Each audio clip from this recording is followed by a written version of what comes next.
Bonjour, je suis Maître Mpira Malela, expert électoral de l'Ordre des experts électoraux de la République démocratique du Congo, auteur de plusieurs œuvres scientifiques à caractère électoral également, dans l'analyse critique du fichier électoral congolais, et également un article sur la discrimination des jeunes dans les processus électoraux, et plusieurs autres œuvres scientifiques qui restent évidemment, qui parlent sur le processus d'identification et enrôlement des électeurs, de la fraude, mais également de la participation des femmes dans le processus électoral.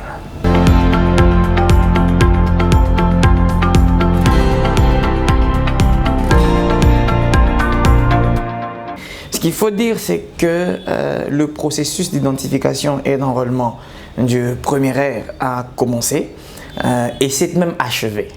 Ça, il faut le dire, il a commencé le 24 décembre. Nous en venons. Il a commencé le 24 décembre 2022 pour se terminer, s'achever le 23 janvier 2023.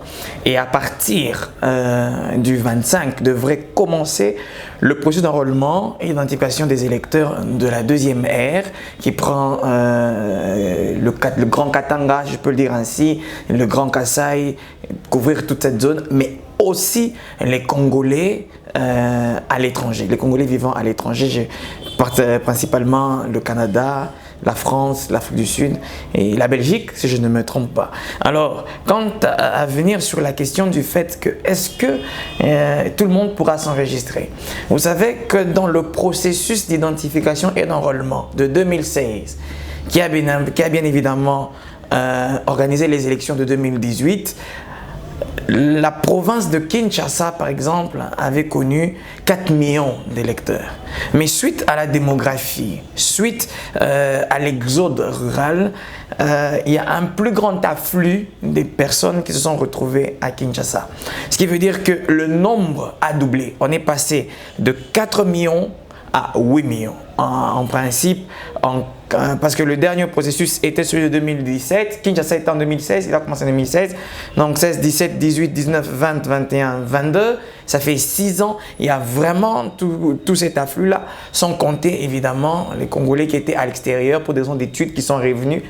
Toute cette grande sommation nous fait 8 millions. Il se fait que nous avons constaté, en tant qu'analystes et critiques du processus électoral, nous nous sommes simplement rendus compte que la Commission électorale nationale et indépendante n'a pas su organiser ce processus, non pas seulement dans la forme qu'il convient, mais également dans le délai les moins impartis.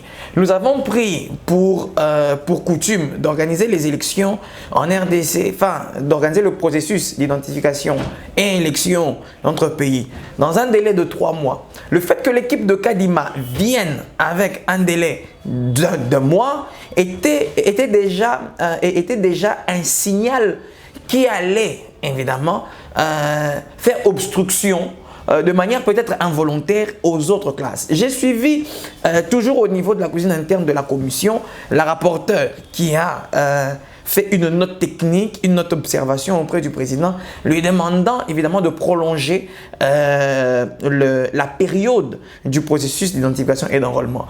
Mais ce qui a en ce moment-là n'est pas été pris en compte. Alors que nous sommes en train de parler depuis le 25 janvier, nous sommes dans une phase de prolongation, si on peut le dire. Et cette phase de prolongation va se terminer le 25 février. Voyez-vous ça? Parce qu'on veut permettre à tout le grand nombre, à tous les Quinois, enfin, à tous les potentiels électeurs de la première ère de pouvoir s'enrôler massivement. Il y a eu plusieurs problèmes techniques. Il y a eu le problème au niveau, dans chaque centre des circonscriptions différentes.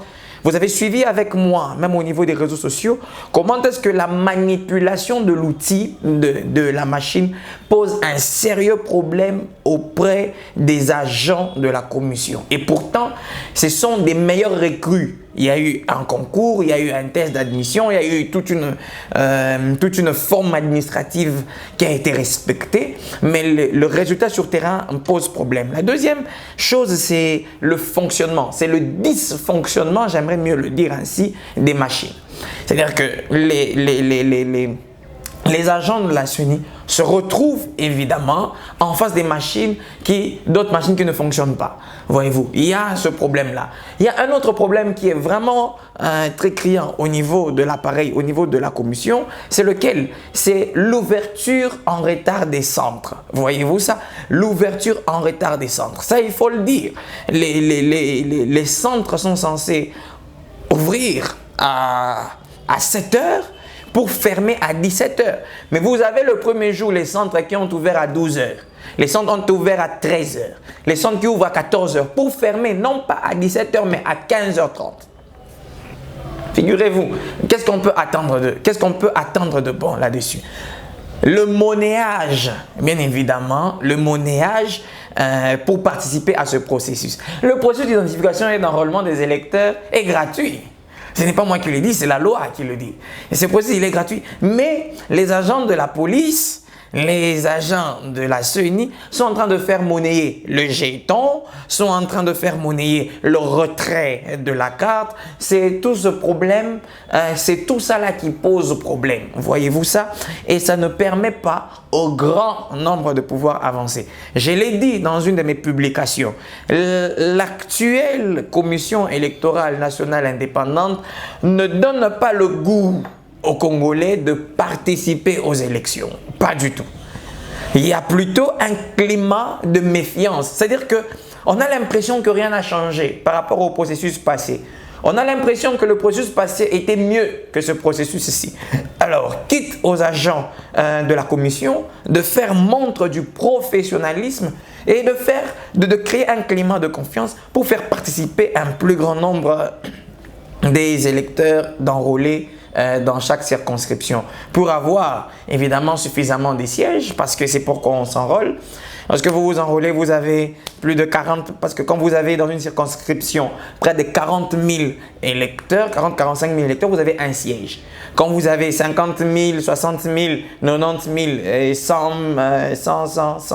quoi déjà, 120 000 ou 160 000, vous avez 2-3 sièges. Vous voyez-vous, donc il est important d'exhorter la population congolaise, la population quinoise, la population du Congo central, les populations louchoises, la population gomatracienne, toute la population congolaise à pouvoir se faire enrôler pour donner la chance à leurs potentiels électeurs de pouvoir rafler un siège. Pourquoi? Parce que il sera défini une politique, comme j'aime bien le dire, une politique sécuritaire dans les 5 prochaines années qui vont suivre après la publication définitive des résultats par les cours et tribunaux, d'un côté la Cour constitutionnelle, d'un autre côté par les cours d'appel. Ce sera une politique éducationnelle, une politique sanitaire et tout ça qui sera assuré. Et donc, il est important d'inviter les populations à se faire enrôler pour évidemment avoir à élire les représentants pour définir cette politique-là.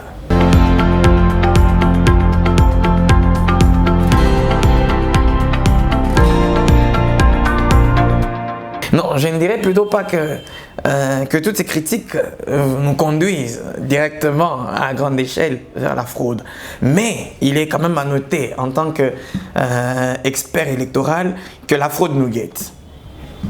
Je crois que ça, il faut qu'on se le dise en nous regardant droit dans les yeux, que la fraude nous guette. Oui, la fraude est en train de nous guetter. Pourquoi est-ce qu'on va l'appeler fraude? On va l'appeler fraude, non pas parce qu'elle sera volontaire. Peut-être pas. Elle peut se retrouver fraude parce qu'elle sera involontaire. À cause de quoi? À cause du climat qui se retrouvent. Je vous ai dit par exemple qu'il y a des machines qui ne fonctionnent pas bien. Est-ce que ça c'est au niveau de la CENI? Je ne sais pas trop comment ils sont arrivés à ce problème-là, mais il y a tout ça. Je vous ai dit qu'il y a le monnayage de ce processus, il y a le monnayage du retrait. Oui, oui, c'est qui risque même de se répéter pendant le moment du vote. Et d'ailleurs, je vais aller plus loin en disant que le climat de méfiance dans lequel nous plonge la CENI actuelle ne nous rassure pas que nous aurons une participation totale, effective des populations congolaises à ce processus, à ce devoir civique des élections. Donc, il faut encore une forte sensibilisation. Il faut encore une forte implication. Il faut encore une forte éducation civique et électorale pour pousser, pour attirer un plus grand nombre vers ce processus. Sinon, les résultats seront, sans nous voiler la face, les résultats seront calamiteux.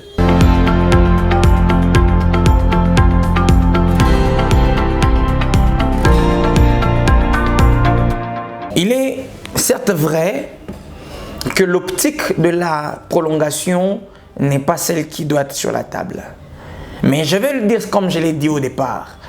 Avec les 4 millions de potentiels électeurs de Kinshasa, par exemple, nous avons eu, et ce qui est soit 20 millions, évidemment, 20 millions d'électeurs, c'était la moitié, évidemment, parce qu'on estime que 20 millions première ère, 20 millions deuxième ère, on estime. Donc, avec une moitié, par exemple, de 20 millions dans le premier ère, on l'a eu en 3 mois, dans une période de 3 mois. Je ne vois pas pourquoi est-ce que on veut aujourd'hui faire les choses dans une durée d'un mois. Et avec l'allure où vont les choses, je vous ai dit que la CENI ne rassurait pas, que la CENI mettait ou implantait un climat de méfiance. Ce qu'il faut faire, c'est nous préparer également à une prolongation de ce processus dans la deuxième ère. Ça, c'est inévitable. Pour permettre, j'insiste, à avoir un plus grand nombre d'électeurs, des participations à ces élections. Sinon, sinon, nous allons avoir un problème au niveau de sièges. Sinon, nous allons avoir un problème même au niveau de l'accréditation des témoins. Sinon, nous allons avoir un président de la République qui toujours ne pourra pas être élu, c'est vrai, à un suffrage universel direct à un seul tour. Mais finalement, après, même si on allait dans les 2 tours, ça sera compliqué d'essayer de l'imaginer. Parce que le calendrier électoral que la CENI vient de nous présenter, c'est vrai, ça fait l'objet de plusieurs critiques, mais il y a encore des amendements qui doivent être intégrés. Et surtout qu'il n'avait pas été prévu la date de prolongation dans ce calendrier. Je crois qu'avec cette prolongation déjà d'1 mois, et s'il y a lieu d'espérer une prolongation encore d'un autre mois, je crois qu'il faudrait essayer de jouer à l'équilibriste, parce que la prolongation d'1 mois ou de 25 jours de la première ère peut se couvrir dans la période d'enrôlement de la deuxième ère. Mais quand on va prolonger avec la deuxième ère, ça sera couvert par quoi? Compliqué. Donc, il faudrait réaménager le calendrier électoral. Or, s'il faudrait réaménager le calendrier électoral, de bonne foi, nous allons conseiller au président Kadima de renvoyer une note circulaire, de ne pas faire comme le faisaient très souvent ses prédécesseurs, de faire une note circulaire en tant que président de la commission, nous informer ou de nous annoncer que le calendrier électoral va devoir bouger de 1 ou de 2 mois, pour que nous puissions avoir à l'esprit ce qui nous attend réellement en décembre 2023. Parce que, en lingala on dit, bako c'est la kamukolo, bako c'est la kamukolote, bako c'est la kamukolo makambute. Pour mukolo ana, suka suka ekokoba. Donc, décembre 2023 n'est pas très loin par rapport à toute la masse qui doit être faite, par rapport à la population de Goma, qui doit se faire enrôler dans les contextes belliqueux, dans les contextes de guerre qui a commencé de manière timide mais qui aujourd'hui est en train de prendre un afflux. Alors donc je crois qu'il est difficile, je le dis en tant qu'expert électoral, qu'il est difficile aujourd'hui d'espérer en des élections en décembre 2023 à cause de la montée de la coronavirus qui est là, selon les rapports de l'INRB. Vous serez d'accord avec moi que pratiquement une grande population quinoise et congolaise est déjà en train de souffrir de grippe, mais également à cause de la situation de guerre au niveau de l'Est du pays. C'est une situation que nous avons décriée et que nous allons encore décrier cette fois-ci, que nous ne voulons pas que cela se répète. Le chef de l'État en 2018 a été élu non pas sur sa circonscription électorale normale, parce que la circonscription électorale du président de la République, c'est toutes les provinces, c'est toute la République.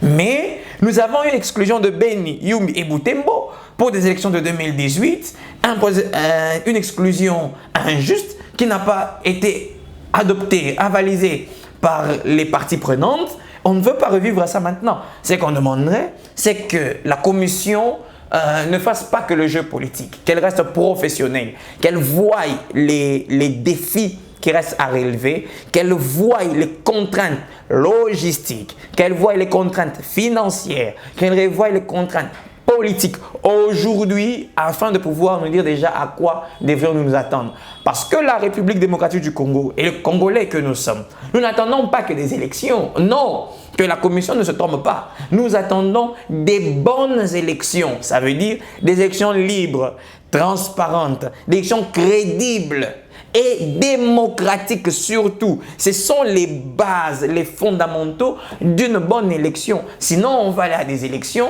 Est-ce qu'elles seront crédibles? Est-ce qu'elles seront transparentes? Est-ce qu'elles seront démocratiques? Il y a tous ces éléments qui rentrent en jeu. Et pour ça, il faut une collaboration effective des parties prenantes. J'aime les jeux de ping-pong, de convention qu'il y a entre la commission et les parties prenantes, c'est-à-dire la société civile, d'un côté, les partis politiques d'un autre, les confessions religieuses, bien qu'elles entrent dans le cadre de la société civile, mais qui est accompagnée évidemment dans la société civile, mais quelquefois va en cavalier solitaire que cette société civile. J'aime ce jeu de ping-pong et que là, les vrais débats se soulèvent et que là, les vraies questions se posent pour l'intérêt du pays.